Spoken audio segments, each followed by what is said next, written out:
ഈ സുരേഷ് ഗോപിയെക്കുറിച്ച് അദ്ദേഹം ചാതുർവർണ്ണ വ്യവസ്ഥയുടെ ആളാണെന്നും അദ്ദേഹം പറഞ്ഞ കാര്യത്തെ വളച്ചൊടിച്ചുകൊണ്ട് സത്യസന്ധമല്ലാത്ത കാര്യങ്ങളാക്കി തീർത്ത് ഇവിടുത്തെ മാധ്യമങ്ങളൊക്കെ ആഘോഷിച്ചു. അദ്ദേഹം എന്ത് പറയുന്നു എന്ന് നോക്കിയിരിക്കുകയാണ്. ഇപ്പോൾ ആദിവാസി വിഭാഗത്തിൽപ്പെട്ട ആളുകളെ മാത്രം ഒരു നോമിനിയായി മാത്രം മാറ്റി അവരുടെ വകുപ്പുകളിലേക്കൊന്നും തന്നെ ഇത്രയും കാലമായിട്ട് 32,000 കോടി രൂപയാണ് ചെലവഴിച്ചത് എന്ന് പറയപ്പെടുന്നുണ്ട് ആദിവാസികൾക്ക് വേണ്ടി. അപ്പോൾ അദ്ദേഹം ചോദിച്ചിട്ടുണ്ട് ഇതൊക്കെ എന്ത് ചെയ്തു എന്ന് ചോദിക്കുന്നതിനിടയിലാണ് അദ്ദേഹം ഇത്തരത്തിലൊരു പ്രസ്താവന നടത്തിയത്. ഇങ്ങനെയൊക്കെ പറയുമ്പോഴും അദ്ദേഹം ആദിവാസി വിഭാഗങ്ങൾക്ക് വേണ്ടി ചെയ്ത പ്രവർത്തനങ്ങൾ അത് നമ്മൾ കാണാതിരുന്നുകൂടാ എന്നുള്ളതാണ്.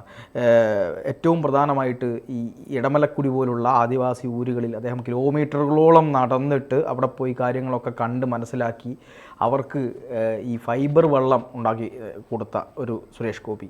യാത്രാ സൗകര്യമില്ല, ഈ നദിയിൽ കൂടി പോകണമല്ലോ, അതുപോലെ തന്നെ അരിവാൾ രോഗം കണ്ടുപിടിക്കാൻ സ്കാനിങ് തയ്യാറായി കൊടുത്ത സുരേഷ് ഗോപി, പിന്നെ ലക്ഷക്കണക്കിന് രൂപ മുടക്കി ടോയ്ലറ്റ് സംവിധാനം ഉണ്ടാക്കി കൊടുത്ത സുരേഷ് ഗോപി. ഇതിൻ്റെയൊക്കെ വിശദാംശങ്ങൾ ജനങ്ങൾ അറിയണം എന്നുള്ളതുണ്ട്.